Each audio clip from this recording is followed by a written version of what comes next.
Et salut YouTube! Aujourd'hui on se retrouve dans une nouvelle vidéo en cuisine avec Olive. N'oubliez pas de chausser un bon casque ou des bons écouteurs. Tout se fait en audio. Bonne découverte les amis! Bonjour et bienvenue dans ma cuisine. Je vous propose aujourd'hui de revisiter la tartiflette. Alors, je vais quand même vous préciser comment on fait la tartiflette habituellement. Mais moi, je ne vais pas faire une vraie tartiflette, c'est-à-dire que je vais proposer une recette que j'ai aménagée à ma sauce, on va dire, avec des ingrédients un peu différents de ceux de la tartiflette. Alors, évidemment, nous garderons le reblochon, les pommes de terre, les oignons, l'ail, le vin blanc. Mais par contre, je ne vais pas utiliser de lard fumé, je vais utiliser des rillons. Alors les rillons, c'est de la poitrine qui est cuite dans du saindoux pendant plusieurs heures. Et c'est une spécialité que l'on trouve en Touraine. Moi, j'ai vécu en Touraine pendant plusieurs années. Et donc un jour, voilà, je me suis dit, tiens, pourquoi j'essaierais pas de faire une tartiflette en utilisant des rillons? Et j'ai découvert que c'était vraiment délicieux. Alors l'idée m'est venue aussi d'un plat typique que l'on trouve en Touraine. Chaque région a sa tourte. Et la tourte tourangelle, eh ben, c'est une tourte à base de pommes de terre, de fromage de chèvre, souvent c'est du Sainte-Maure, et des rillons de Touraine. Donc bon, là, on sera une recette un peu hybride en quelque sorte, avec les pommes de terre, les rillons comme dans la tourte tourangelle, mais avec le reblochon. Alors moi, je travaille pour 4 à 6 personnes, et je vais vous donner les proportions. Donc j'ai un reblochon qui fait à peu près 600 grammes, 1,2 kg de pommes de terre, un verre de vin blanc, 2 oignons, 3 gousses d'ail et environ 600 g de rillons. Si vous n'avez pas de rillons, vous pouvez utiliser du lard fumé à la place. Allez, avant de se lancer dans le vif du sujet, une dernière petite précision. Cette tartiflette tourangelle, je lui ai donné un nom.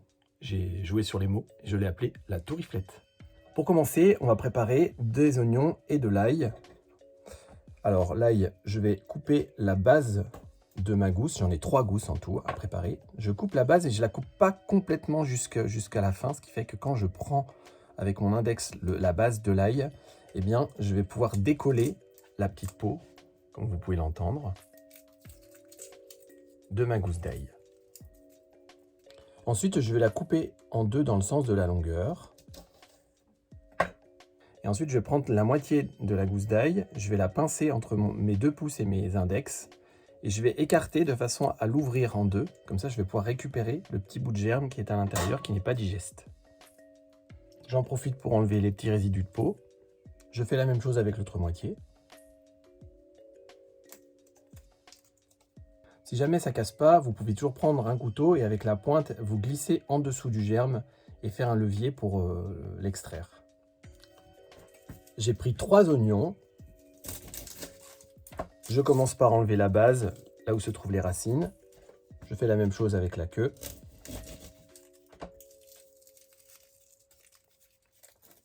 Je le coupe en deux. Vous voyez, quand je coupe, là, vous entendez, il y a déjà une petite couche de peau qui est partie. Et je fais comme pour l'ail, la fin, je coupe pas complètement, comme ça, la peau se décolle facilement. Mes moitiés d'oignons, je les recoupe en deux, pour faire des quarts. Donc j'ai mis mon ail, mes oignons dans mon petit hachoir multicut de la marque Rossel. Donc c'est un petit hachoir à main en fait.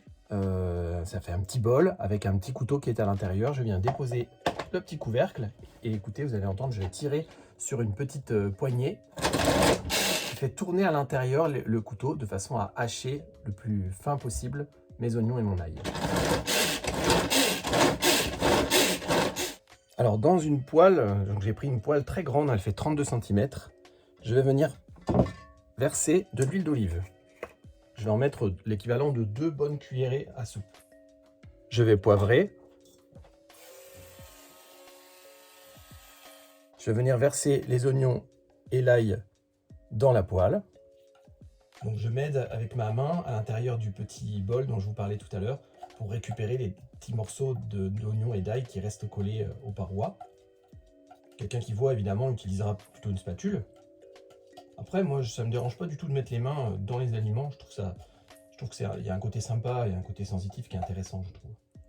Maintenant, je vais peler les pommes de terre que je viens de laver. Alors maintenant que les pommes de terre sont épluchées, je vais prendre un petit couteau d'office et je vais les découper en dés, comme si je voulais faire des pommes de terre sautées. Je vais effiler mon couteau. C'est un réflexe à prendre puisqu'avec un couteau qui serait mal effilé, vous risquez de vous couper. Alors pour couper mes pommes de terre en dés, j'ai coupé d'abord une grosse tranche d'environ 1 cm d'épaisseur. Puis ensuite j'ai fait comme si je faisais des frites avec. Et ensuite je recoupe dans l'autre sens. Et ça me fait des petits carrés que je verse dans un petit saladier. Voilà, alors maintenant que mes pommes de terre sont découpées, ce que je vais faire, c'est que je vais allumer sous ma poêle.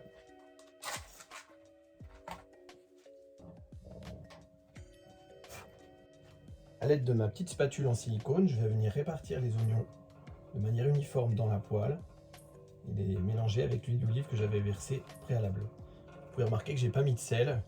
Quand on cuit des pommes de terre, notamment quand on les fait sauter ou quand on les cuit à la poêle comme ça, on ne met pas de sel au début, on mettra le sel en fin de cuisson. Puisque sinon la pomme de terre, elle va partir en bouillie si on met du sel. Elle va avoir tendance à rendre de l'eau et ça vous fera pas des petits cubes sympas, mais ça vous fera au contraire une espèce de purée un peu grillée, ce sera pas terrible. Alors ça y est, ça commence tout doucement à frémir, donc je vais venir mettre mes pommes de terre à l'intérieur de ma poêle. Donc je vais doucement pour pas que ça éclabousse. Bon, de toute façon, c'est pas très fort là, je risque pas de me brûler. Hein, mais... Voilà, je mets... Alors si vous n'avez pas de grande poêle, vous pouvez utiliser une sauteuse, hein, ça marchera très bien. L'avantage de la grande poêle, c'est que du coup, comme j'ai beaucoup de surface, je vais pouvoir étaler au maximum mes pommes de terre, de façon à ce qu'elles touchent bien uniformément le fond de la poêle. Donc là, mes pommes de terre sont à l'intérieur, une petite couche d'un centimètre de pommes de terre à peu près, on va dire. Et ce que je vais faire, c'est que je vais venir déposer un petit morceau de beurre. Le beurre, on ne met pas beaucoup, hein, on va dire 50 grammes quoi. Au milieu de mes pommes de terre, ça va fondre tranquillement. Alors je vais couvrir et je vais laisser tranquillement monter en température. Et pendant ce temps-là, je vais préparer mes rillons. Pendant que j'y suis, puisque j'ai mon morceau de beurre, j'en coupe un petit morceau que je vais mettre au fond de mon plat. Il me servira à beurrer le fond de mon plat tout à l'heure. C'est une sécurité, c'est pas une obligation, hein, mais c'est une sécurité, je suis sûr que ça n'accrochera pas. Alors pour ceux qui ne connaîtraient pas, les rillons, ce sont des petits cubes de lard en fait. On va dire en dimension, on est sur quelque chose qui mesure à peu près 4 cm de côté de cube. Hein. Et donc je vais les découper en 6 à peu près. Pour cela, je vais utiliser un couteau de chef que je viens d'aiguiser. Donc je coupe d'abord une tranche. Et cette tranche-là, je vais la couper en deux. Pour l'instant, je les dispose dans mon plat. Alors, si jamais nous avions travaillé avec des lardons fumés, eh bien, j'aurais mis mes lardons fumés environ à une dizaine de minutes de cuisson des pommes de terre. J'aurais rajouté mes lardons fumés à l'intérieur. Mais là, comme ce sont des rillons, je vais plutôt les mettre 10 minutes avant la fin de la cuisson. Alors évidemment, si je voulais faire des pommes de terre sautées, j'aurais pas couvert ma poêle. Mais là, je veux pas qu'elles soient sautées, mes pommes de terre. Donc du coup, j'ai mis un couvercle de façon à garder l'humidité à l'intérieur pour éviter que mes pommes de terre accrochent. Mais je vais les mélanger quand même régulièrement. Allez, je vous fais entendre les pommes de terre qui commencent à rissoler un peu là.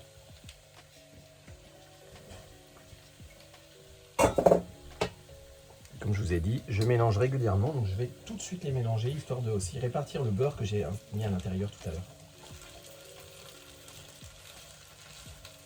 Je peux vous assurer que ça sent déjà très bon. Vous avez les odeurs de l'huile d'olive qui se mélangent avec celle de l'ail, des oignons. Pour la cuisson des pommes de terre, comptez à peu près 30-35 minutes. Hein. On va laisser ça mijoter, pas très fort. Donc je baisse en dessous de ma poêle. Et on va compter 35 minutes. Voilà, les pommes de terre sont cuites, avec les rillons à l'intérieur, que j'ai disposé une dizaine de minutes avant la fin de la cuisson. Alors j'avais oublié de vous dire tout à l'heure, mais j'ai, au bout de 10 minutes de cuisson des pommes de terre, rajouté un verre de vin blanc à l'intérieur pour déglacer, pour que ça fasse un petit peu de liquide, pour que la pomme de terre n'accroche pas. Et j'ai évidemment continué de mélanger toutes les 4-5 minutes, j'enlève mon couvercle, je mélange. Alors, j'ai beurré mon plat, je vais donc venir verser le contenu de ma poêle à l'intérieur du plat. Alors ça, c'est l'opération un peu délicate parce que c'est lourd. Et il ne s'agit pas de se brûler. Dans le cas où vous avez peur de vous brûler, je vous conseille fortement d'attendre que la poêle refroidisse un peu. Comme ça, vous y allez tranquillement. C'est pas grave si le contenu de votre poêle est tiède en fait. C'est pas gênant du tout. Pour éviter de me brûler, moi ce que je vais faire, c'est que je vais utiliser une cuillère en plastique. Comme ça, au moins, je suis tranquille. Je suis sûr de ne pas me brûler en versant à l'intérieur de mon plat. Évidemment, quelqu'un qui voit va pouvoir verser sans en mettre à côté et surtout sans se brûler. Mais je préfère pas prendre de risques. Au passage, ça sent vraiment très très bon. À la fin de la cuisson, avant de couper sous ma poêle, j'ai goûté un petit carré de pommes de terre pour vérifier si c'était bien cuit. Alors c'est pas complètement cuit, mais c'est pas grave parce qu'il va y avoir la cuisson au four maintenant qui va venir finir la cuisson, on va dire. J'en profite avec ma cuillère pour bien étaler, pour que ce soit bien homogène.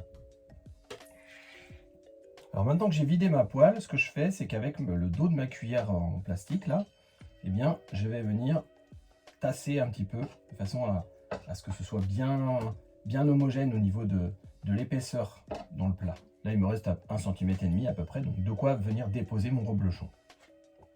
Alors, puisqu'on en parle du reblochon, eh bien, on va le préparer. Alors, mon reblochon, je l'ai laissé au frigo parce que comme je vais le découper d'une certaine façon, j'ai besoin qu'il soit bien ferme. J'enlève le petit carton qui va bien. Voilà, il est magnifique. Ah, il sent très très bon, ça sent fort. Alors le reblochon sent fort, mais en goût, c'est pas non plus quelque chose qui est extrêmement fort, hein. Alors comment je vais le découper? Alors là, c'est un petit peu technique, donc on va prendre son temps. Je vais le découper dans le sens de l'épaisseur. C'est-à-dire que là, mon reblochon, le cercle du reblochon, il est posé debout, si vous voulez. Et j'ai pris un grand couteau, un couteau de chef de 20 cm. Et je vais délicatement faire descendre mon couteau, histoire de séparer, de faire deux cercles, deux moitiés de reblochon. Je maintiens bien ma main au-dessus de mon reblochon, histoire de bien tenir les deux côtés. Et je vérifie bien que mon couteau est au centre. Ce que je fais, c'est que je vais faire tourner le reblochon sur lui-même pour couper le tour du reblochon. On prend son temps. Évidemment, quand vous arrivez vers la fin, il ne tient plus vraiment puisque il est quasiment découpé. Et ensuite, ce que je fais, c'est que je fais descendre mon couteau pour couper le centre du reblochon. Et je pince avec ma main de façon à bien maintenir le reblochon droit, de façon à ce que les deux moitiés de reblochon se séparent. Et voilà, c'est magnifique. Mon couteau a donné un petit à-coup pour dire ça y est, voilà, les deux morceaux sont découpés. Je les sépare. J'y vais délicatement parce que je veux que mes deux moitiés restent bien entières. Petits morceaux qui sont tombés à côté, je les gaspille pas, hein. Je les mets bien à l'intérieur de mon plat. Et voilà, mes deux morceaux, ça fait comme deux galettes si vous voulez, de reblochon. Je décolle bien mon couteau. Je prends soin de bien enlever ce qu'il y a sur la lame. Et je vais venir déposer mes deux moitiés de reblochon, la croûte sur le dessus. Magnifique.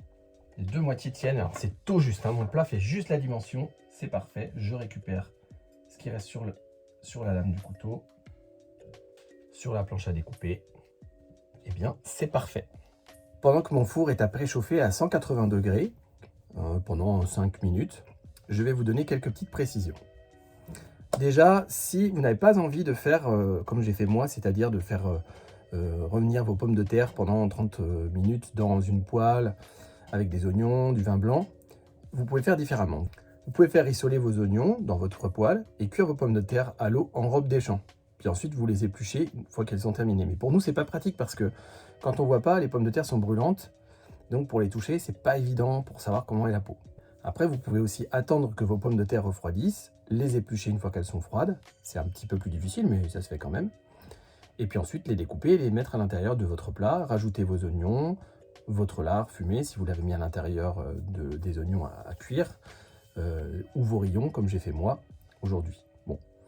Vous avez une autre possibilité aussi, c'est de d'éplucher vos pommes de terre, de les faire cuire à l'eau pendant 15 minutes, donc elles ne seront pas complètement cuites en fait. Quand vous allez les sortir de l'eau, elles seront encore croquantes à cœur. Mais c'est pas grave puisqu'on a encore 30 minutes de cuisson au four. Donc elles finiront de cuire à l'intérieur de votre plat. Moi, je préfère la méthode que je vous ai proposée parce que j'aime bien quand les pommes de terre, elles ont mariné comme ça, elles ont cuit dans leur jus, dans le jus du vin blanc, dans le jus des lardons quand j'ai pas de rillons, ou même avec les rillons puisque ça donne du goût en fin de cuisson. Voilà. Alors pour terminer, je vais enfourner mon plat et puis je vais le laisser mijoter pendant 30 minutes au four à 180 degrés. Et puis ensuite, il n'y a plus qu'à servir pour les invités avec une petite salade. Pourquoi pas une petite salade qui a du goût, une petite salade de mâche ou un petit mesclin par exemple si vous en avez. Enfin, voilà, il y a de quoi se régaler en tout cas. Je vous remercie pour votre attention et je vous souhaite un bon appétit.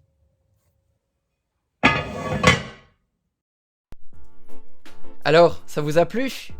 Si vous avez toute question, suggestion ou interrogation, n'hésitez pas en section commentaires, on se fera un plaisir que ce soit Olive ou moi-même à vous répondre.